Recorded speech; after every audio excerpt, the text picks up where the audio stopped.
Subscribe कीजिए 10th class गणित channel को और बेल आइकन को दबाइए लेटेस्ट वीडियो देखने के लिए। हेलो स्टूडेंट्स, आज इस वीडियो में हम सीखेंगे कि समांतर श्रेणी के प्रथम 4 पद ज्ञात करना। 4 हो या 5 हो, 6 हो, कोई भी पद है वो हम किस तरह से ज्ञात करते हैं इस वीडियो में आपको बताऊंगा।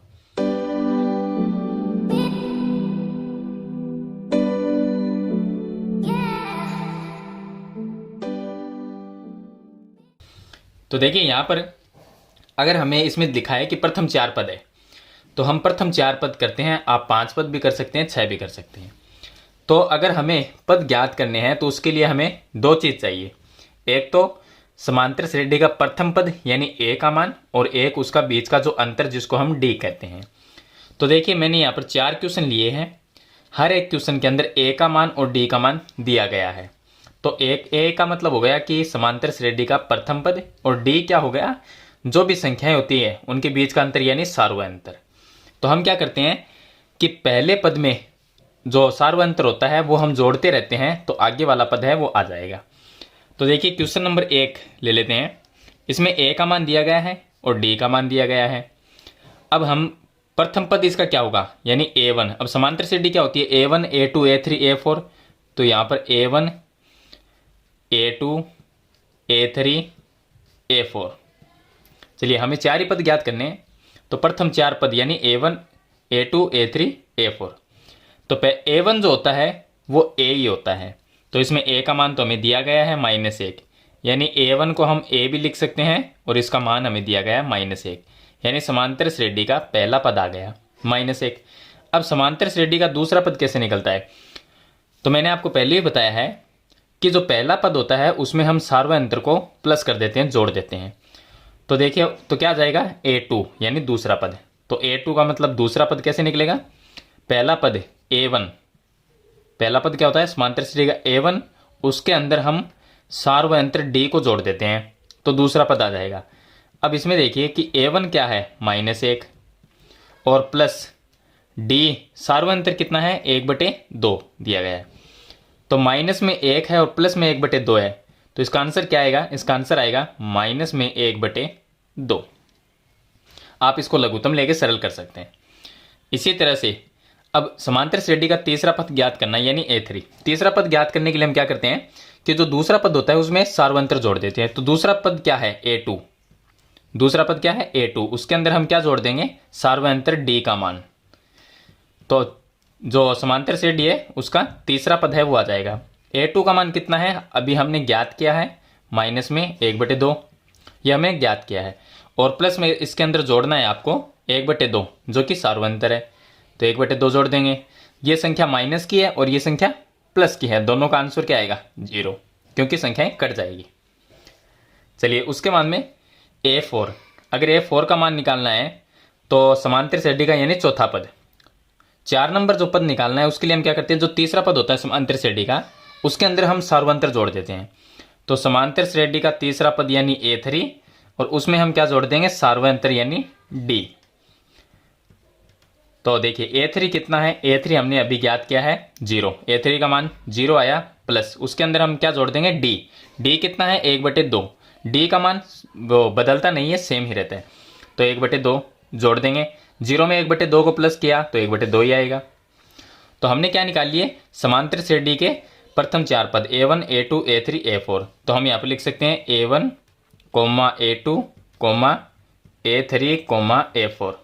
कितना हुआ, a1 का मान कितना है -1, उसके बाद में a2 का मान आया -1/2, उसके बाद में a3 इसका मान आया 0 और a4 का मान आया 1/2।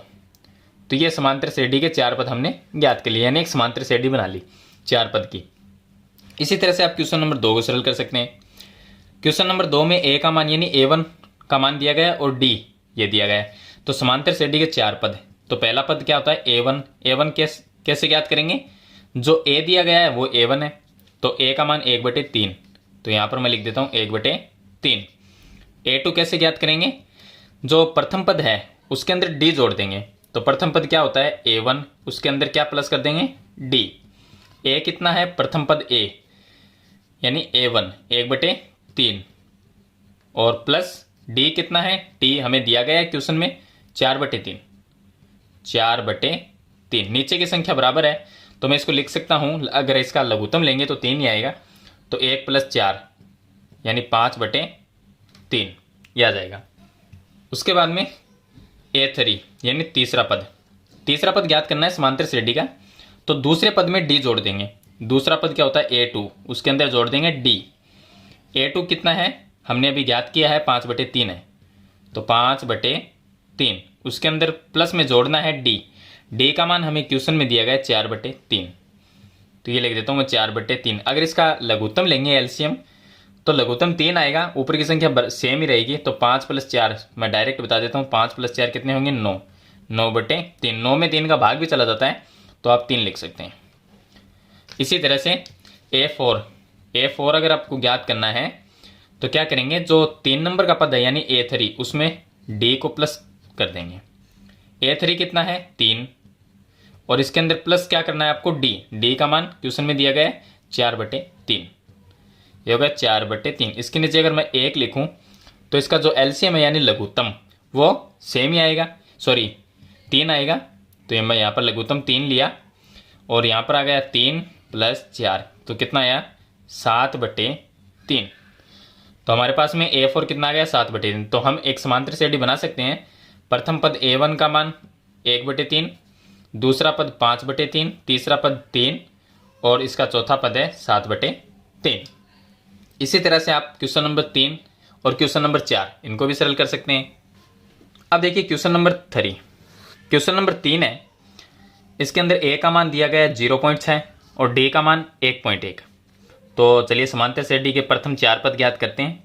पहला पद यानी A1, जिसको हम A से भी लिखते हैं, तो A का मान तो हमें क्वेश्चन में दिया गया है 0.6, तो यह आ गया समांतर श्रेणी का प्रथम पद। समांतर श्रेणी का दूसरा पद ज्ञात करते हैं यानी A2 कैसे ज्ञात होता है, जो प्रथम पद होता है A1 उसके अंदर सार्वंतर D को जोड़ देते हैं। A1 का मान कितना है 0.6 और इसके अंदर हम जोड़ देंगे सार्वंतर कितना है D का मान 1.1, क्योंकि आपको पता है कि जो समांतर श्रेणी होती है उसमें अंतर है वो बराबर चलता है। अगर मैं आपको बताऊं 2, 4, 6, 8, अब देखिए ये प्रथम पद है 2 और दूसरा पद क्या है 4, तो 2 से 4 कैसे आया, जब हमने इसके अंदर 2 को प्लस किया। 4 से 6 कैसे बना, जब इसके अंदर 2 प्लस किया। 6 से 8 कैसे बना, जब इसमें 2 प्लस किया। यानी 2 क्या है इसके अंदर, 2 है D का मान सार्वंतर, और इसका प्रथम पद क्या है A का मान 2, A का मान भी इसमें 2 है, D का मान भी इसमें 2 है। तो इस तरह से आपको ध्यान रखना है कि जब भी समांतर श्रेणी में एक पद से अगला पद ज्ञात करना हो तो हम उसमें D को प्लस करते हैं, पीछे वाले पद में D को प्लस करते हैं। तो इसी तरह से यहाँ पर किया है, A1 में D को प्लस कर दिया, तो पहला पद क्या है 0.6 और D का मान सार्वंतर वो हमें दिया गया है 1.1, दोनों को प्लस कर देंगे तो इसका आंसर कितना आया, तो इसका आंसर आएगा 1.7, ये इसका आंसर आ जाएगा। चलिए उसके बाद में A3 ज्ञात करना है, तो हम क्या करेंगे A2 यानी दूसरे पद के अंदर सार्वंतर को जोड़ देंगे। दूसरा पद है 1.7 और इसमें प्लस कर देंगे सार्वंतर कितना है 1.1 है, जो क्वेश्चन में दिया गया है 1.1, तो इसका आंसर कितना आएगा 2.8, इसका आंसर आ जाएगा 2.8। अब हम इसका 4 नंबर का पद है वो ज्ञात करेंगे यानी A4 ज्ञात करने के लिए A3 के अंदर सार्वंतर D को जोड़ देंगे। A3 का मान आया है 2.8, इसके अंदर 1.1 यानी सार्वंतर है वो जोड़ देंगे, तो इसका मान कितना आएगा, इसका मान आएगा 3.9। तो अब हमारे पास में एक समांतर श्रेणी बन गई। प्रथम पद 0.6 कोमा, दूसरा पद 1.7 कोमा, तीसरा पद 2.8 कोमा, 4 नंबर का जो इसका पद है वो है 3.9। तो इस तरह से ये एक समांतर श्रेणी के प्रथम 4 पद हमने ज्ञात कर लिए। अब यहाँ पर क्वेश्चन नंबर 4 रहा है, वो आप कर सकते हो, मैंने आपको 3 क्वेश्चन बता दिए हैं। सिंपल है ज्ञात करना, 4 पद इसके 4 हो या आगे के 5, 6, 7 कोई भी पद, कितने भी पद है वो आप ज्ञात कर सकते हैं। तो आपको समझ में आ गया होगा समांतर श्रेणी के प्रथम 4 पद हैं या इससे ज़्यादा पद हैं वो किस तरह से ज्ञात किए जाते हैं। वीडियो अच्छी लगे तो लाइक और शेयर जरूर कर देना। इस चैनल पर नए हैं तो सब्सक्राइब करना और बेल आइकन का बटन जरूर दबाना। आज की वीडियो में इतना ही, मिलते हैं एक नई वीडियो के साथ, तब तक के लिए थैंक यू।